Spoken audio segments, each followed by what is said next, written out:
called The Perfect Reminder, about the Trashcan Sinatra's album, I've Seen Everything. And we also have John Douglas from the Trashcan Sinatra's.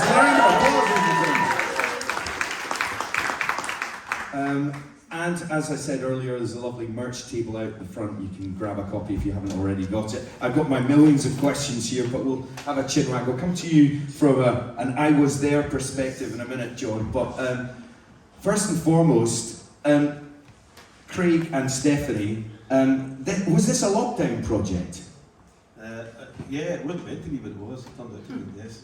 Yeah, sorry, have we got that microphone working there? Just give that a shot. Hello? Yes, okay, cool. So it wasn't meant to be, but it ended up being. It turned out to be a lockdown, yeah, and it was quite lucky because if you've read the book, you see interviews with various people in it, and some of them were transatlantic, and I could wag on my work hours around a wee bit and make sure I could, so it was quite good for that, yeah. Well, tell me, how did you come to the idea of doing this, and did you guys know each other beforehand? We knew one another's names. Stephanie was my sister, and as it turns out, we've been in the same room millions of times for gigs, as have lots of people in here. And we met through this. The sort of Ian Smith from last night from Glasgow was the catalyst that getting it together. He asked Steph to take some pictures. She suggested me to write it. He already had considered me to write it.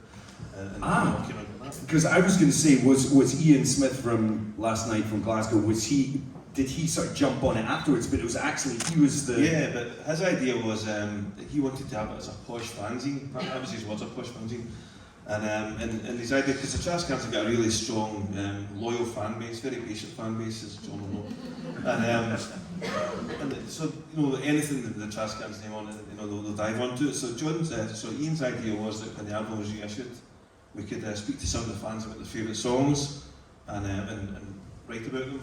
And I said, well, hang on a minute, there's a better story to be told, because as you said, John was there. I was actually there for a wee bit as well, just by luck, by happenstance. I rehearsed in a band that was in Shabby Road, and I would often hear them murdered in hay fever upstairs and stuff like that. And so occasionally I found myself in the room when there was playbacks on and stuff. So I said to Ian, there's a better story than just speaking to Davey from Motherwell, about kissing his girlfriend for the first time and all that stuff. There's better stories to be told. So I went away and wrote about hay fever, asked John about it, and he said that you best ask Paul. So I got some John and Paul stuff together, wrote it down. Way back when they recorded it, I was really friendly with Paul from the band, the Stephen from the band, and we would go to the Crown in Irvine, and they would record stuff and come back and see what you're doing today, and they would just chat in the pub about the songs. So I really wanted it to look like we sat at the table talking about what they'd done, even though half the band are in America, Glasgow-ish, or whatever else they do. But the idea was to make it look like we sat around the table and talked about the songs. So I put this thing together for Ian, about the kind of Douglas was saying, he sent a chapter off, and then Ian said, yeah, I'll not stand in your way, go and write that. So it ended up being not a posh fanzine, got 20,000 words, 30,000 words, 50,000 words. I think it's an absolutely beautiful book. I mean, it really is. I mean, the hardback for a start, and then it's full of these incredible photographs as well. Stephanie, how did you get involved in the project then? So I had heard through the grapevine that last night in Glasgow were re-releasing my favourite records. So I sent him a message on Messenger just saying, I've seen everything. And he just sent back out, he literally just said, I've got an idea, do you want to meet for a coffee? And this was in November 2020. So we were in lockdown, but that was in the middle of the it's going to finish really soon period. But it was the Glasgow lockdown that went on for 4 months. So we met in Tinderbox on Byres Road. And it was like the last day that a cafe could open. There's lots of really significant dates in my head. And he said, maybe we should do something a bit more, maybe some photographs. And I said, I've got some pictures of trash cans from back in the day when I was a photography student. And then kind of within about 12 hours, we got Craig confirmed. It was a few months later, we got a designer involved who's also a fan who's done lots of stuff for the trash cans. And I was like, oh yeah, in January I'll start taking photographs. Unbeknownst to me, not only was Scotland in lockdown, Glasgow was in a longer lockdown, and I lived in G42, which was lockdown Plague Central. So I actually got a longer lockdown than Ayrshire. You were kicking about, and I was still stuck in that town. So yeah, it was a lot of set of circumstances. So logistically, how did, because I mean the photos are great in the book, they really are, and there's lots of them as well. I mean, when did you take them? Good question, because Craig had written about 10,000 words by January, and I was panicking because I'd not taken a single photograph, because it was at the not leaving the house for more than one time a day stage where you couldn't meet people outside stage. So I thought, what am I going to do? So that's when I started, rather than focusing on portraits, focusing on illustrating the songs. So I would, because you weren't really meant to be out a lot, I would go out at midnight and early hours in the morning and shoot with my medium format film camera all these long exposure pictures that became some of the illustrations for the songs, like Iceberg. There's like a long exposure in a park at midnight in the middle of the snow. So and then I started doing the portraits in the beginning of March 2021, and the first person was Roddy Hart, and you can't really tell in the photograph, but I had to use a long lens because you weren't allowed to be close to people. And we were kind of breaking lockdown in theory because I was working, but you weren't meant to meet people apart from that. So we were like skulking about a warehouse down at the Clydeside, and you can tell he looks quite nervous in the photograph. It's quite funny, and I've known Roddy quite well, so yeah. Yeah, well, I mean, there's a lot of portraits as well, so it's kind of like picking and choosing your times, meeting them, 10 minutes later, it's done, bye! Literally was, like, the first month of it, I managed to do about 12 portraits, and I call them 10-minute portraits because that's literally what they were. And by about the April, I could maybe hang out with people for half an hour, but yeah, before that point it was like, sit down, have a chat, a coffee, how are we going to do this? And somehow or other that worked in quite a lot of the photographs. Craig, it's a deep dive. I mean, it's taking an album and doing a fairly weighty tome about one record. Yeah. Did that sort of daunt you? No, I've read enough music biographies and I know what I like to read, and I know that people like to read things like that. And I know if there's a story there. I love the minutiae, like John played with kitchen pots and pans to get water percussion and stuff. And maybe people are bored by that. I think that's brilliant. And I love hearing, the key chair on Orange Fell. Didn't know that was there until I started doing this, and now I can't not hear it. Things like that. Yeah, there's all sorts of stuff there, and one of the most shocking things for me is that Frank doesn't like the sound of his own voice. I mean, what's that about? That's insane. But yeah, okay, when did you first hear and come across the Trash Cans, and why did you fall in love with them? Oh right, yeah. That goes way back to Irvine. Irvine had, like most small towns, you grew up in a similar scene, everybody played in bands, and everybody played in one another's bands, and it was very competitive and all that kind of stuff, and then it came out of that, the local band scene, and then Irvine sort of fractured into two. There was the people who thought the Trash Cans were terrible for signing to a record label, and others that thought it was brilliant, there's your pals doing that. And then the Trash Cans bought the studio, and the first thing they did was rent out all the rooms to their gullible pals who had no money to do it. And so we had a room, and we would rehearse there all the time, and so I knew them before Scurried the Rocks, and then when they released their Scurried the Rocks, I've been getting by them ever since, really. I was really lucky getting tapes.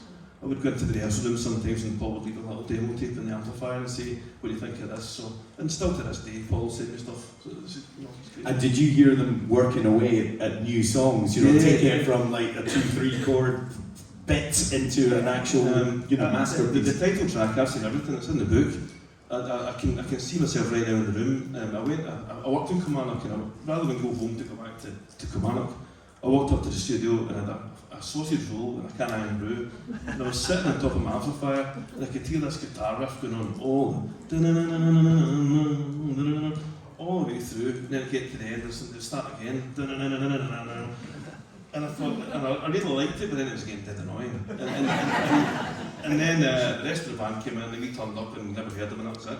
And then about a week later, I got another tape from Paul, and it says, I think the first track's a single, what do you think? And it was this track, and it trumpets on it and all sorts of things. So I think it was Paul playing upstairs. I think it was the electric guitar, I think it was maybe Paul, but it's a really vivid memory of that. Yeah. And Stephanie, how about yourself? When did you first come across the band? And what attracted you to them? Why is this your favourite album, and why is this your favourite band?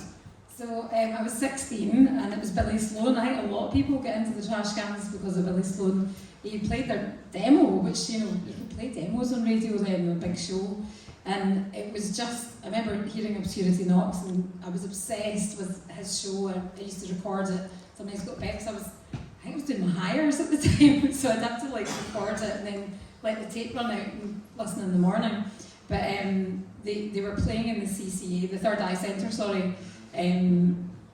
a few months later, my friend Caris, who's there tonight, we were 16 and we were obsessed with the trash cans. We went to see them, and I can remember that gig so clearly. It was boiling hot. There was like water getting handed out because people were nearly fainting. It was so hot. And Caris took some photographs. I didn't have my camera. I was a photographer then. I didn't have my camera. And that was kind of the beginning of the love affair with the band. And then when I've Seen Everything came out, I dogged photography college to go down and see them, launch the album in HMV, and I've actually bookmarked that photo. 2 seconds. So that is Trash Cans in 91, 93, how am I getting it wrong? 93 in HMV in Argyle Street.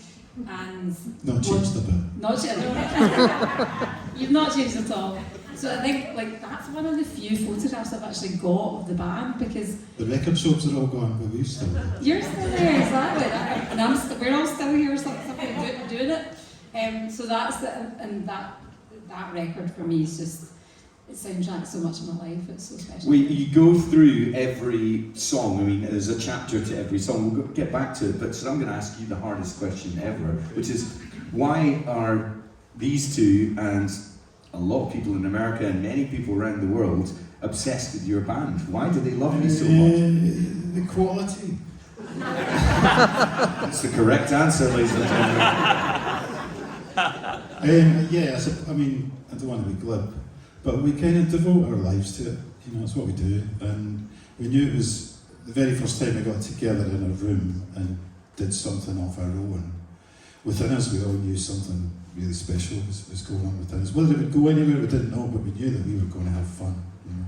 Mm-hmm. And you're dedicated to it. It's and you're difficult as well. You do things your own way. You don't let anyone. Is that a bad thing? No, it's a great thing. But I'm just. Was it always like that? Was it from the first kind of few practices and the first time you got together and realised you were a band? Is it?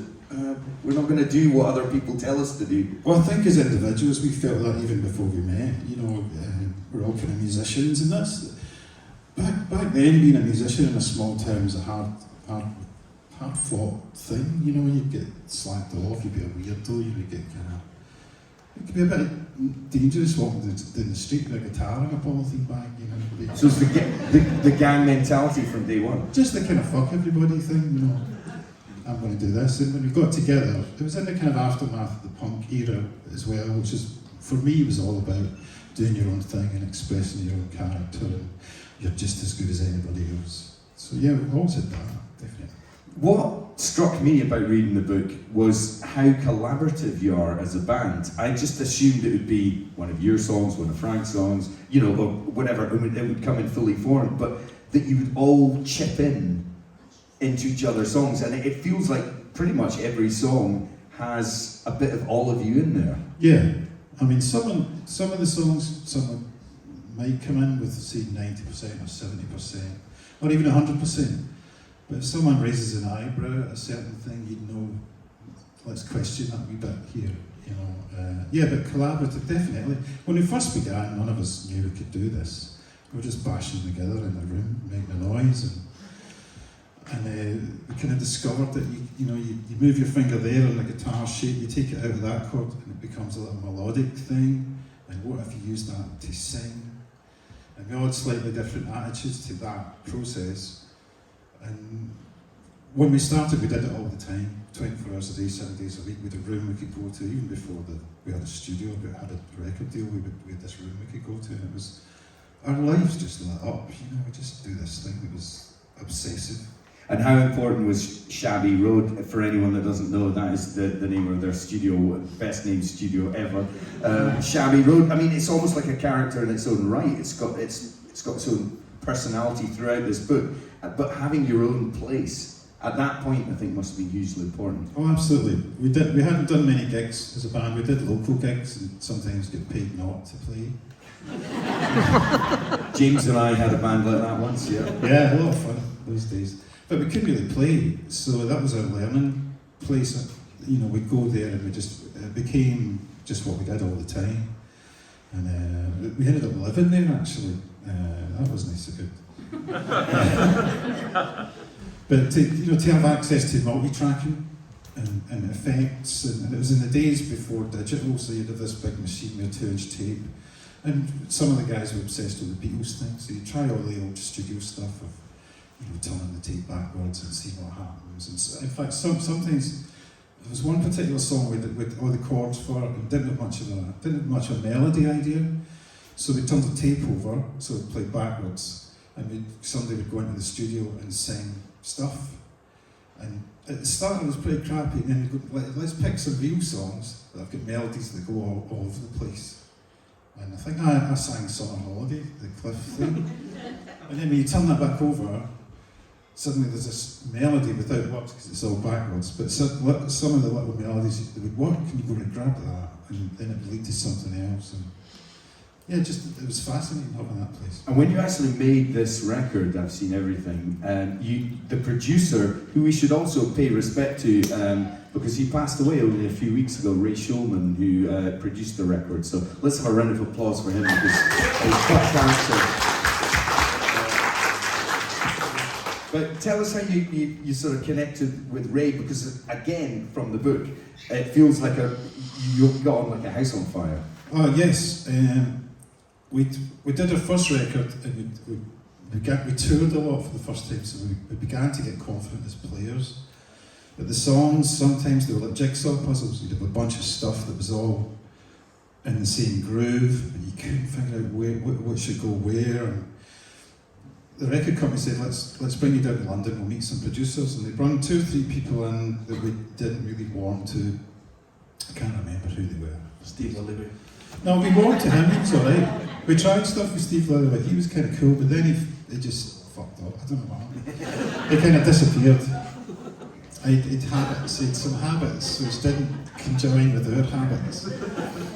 And but Ray came in the door, and Ray used to be in a band called Gentle Giant in the 70s. Before that, he was in a band called Simon Dupree and the Big Sound, with the hit with Kites.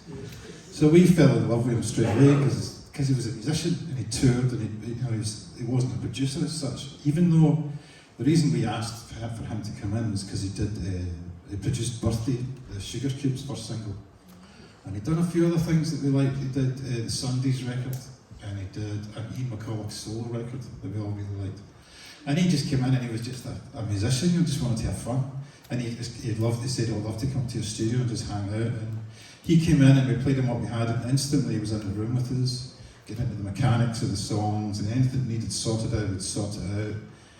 It was great with me. There's 1 or 2 songs on that I sing, and I was very nervous at the time. He was really good at just calming those nerves and getting what the song needed kind of out of me.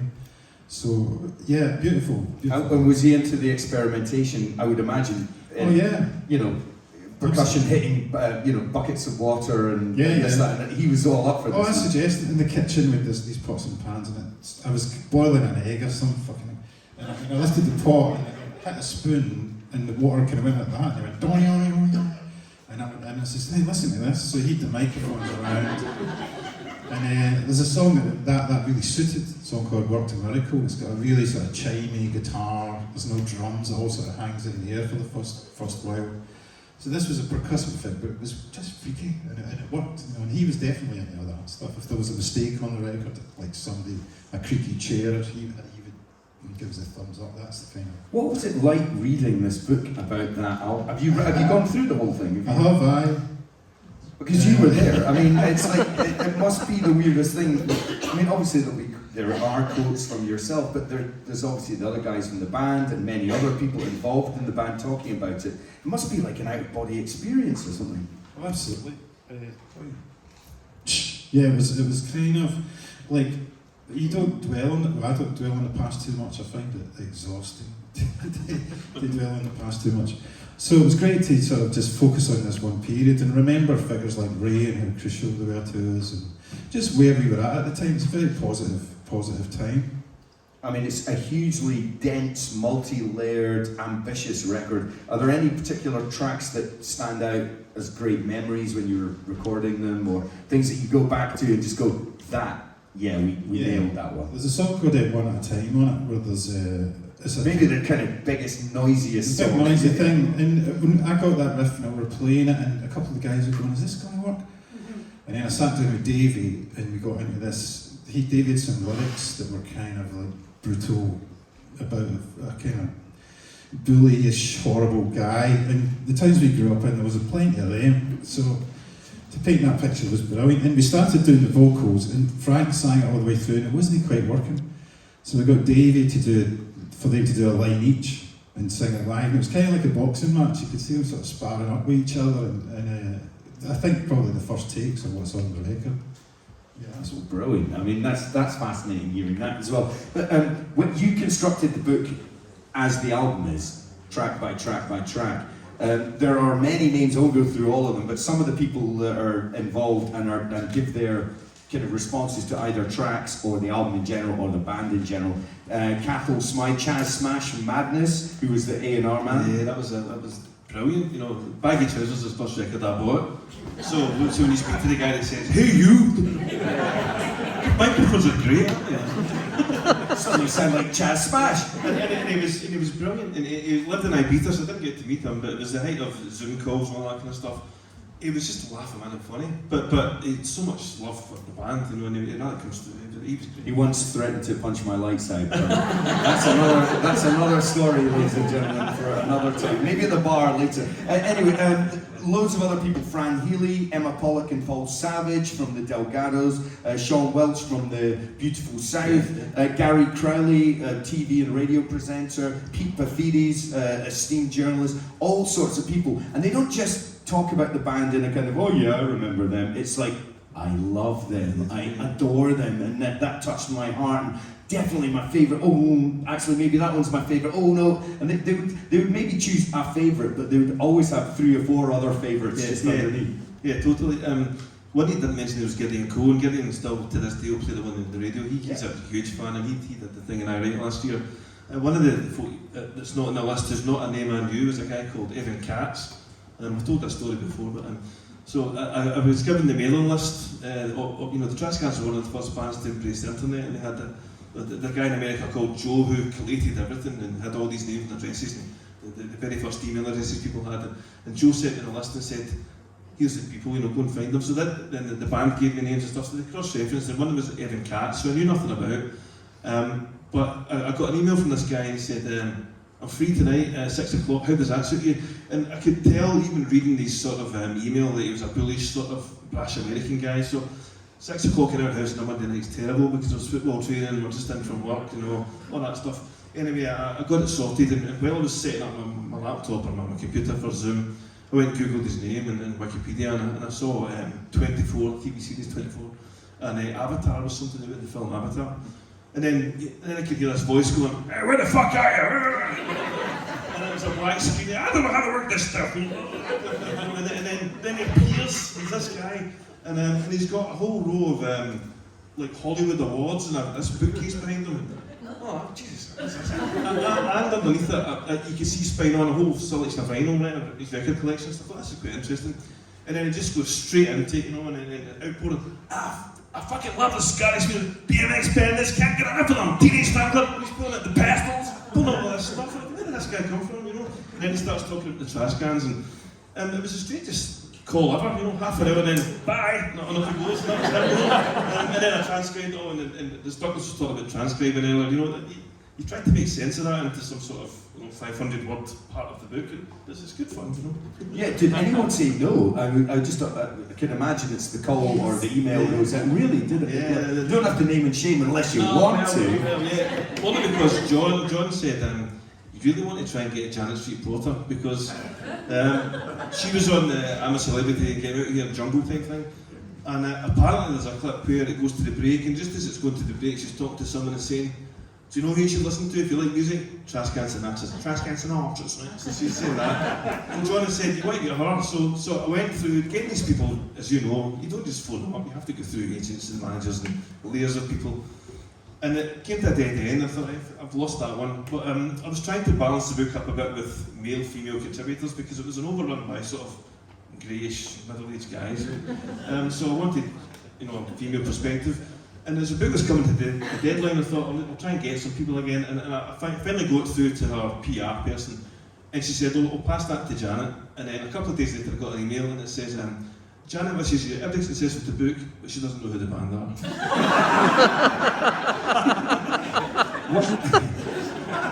I tried to get Tom York from Radiohead for the Fife book that I did, because apparently he lived in East Nuka Fife for a bit, or in East, and I couldn't get to him, but maybe one day. James and I can talk about stuff like that later. But so she said no.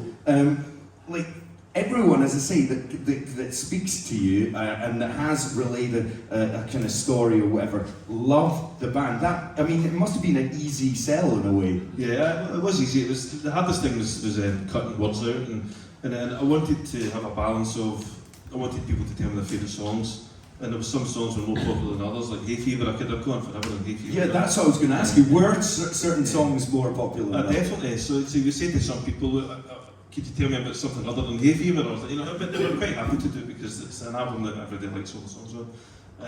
And George picked Iceberg because no one was going to pick Iceberg. So George likes to be contrarian, and he went for that, and he gave me a really good sort of piece of work on Iceberg. So. And what's the reaction been to, Trash Can Sinatra's fans? Because you do get these big names, some of which are named and mentioned just on stage just now, but you do get the fans' perspective and associates and colleagues and other people in other bands nearby who are kind of, grew up with them and so on. Has it been a warm reaction from the... Oh yeah, it seems to be. People seem to be like it, and then they said that, maybe they're just being kind, but no, I get the impression it's a really well-liked book. And There's a quote in it from Frank, I think, towards the end, who says, it's a very Irvin album in a lot of ways. Yeah. What do you think he means by that?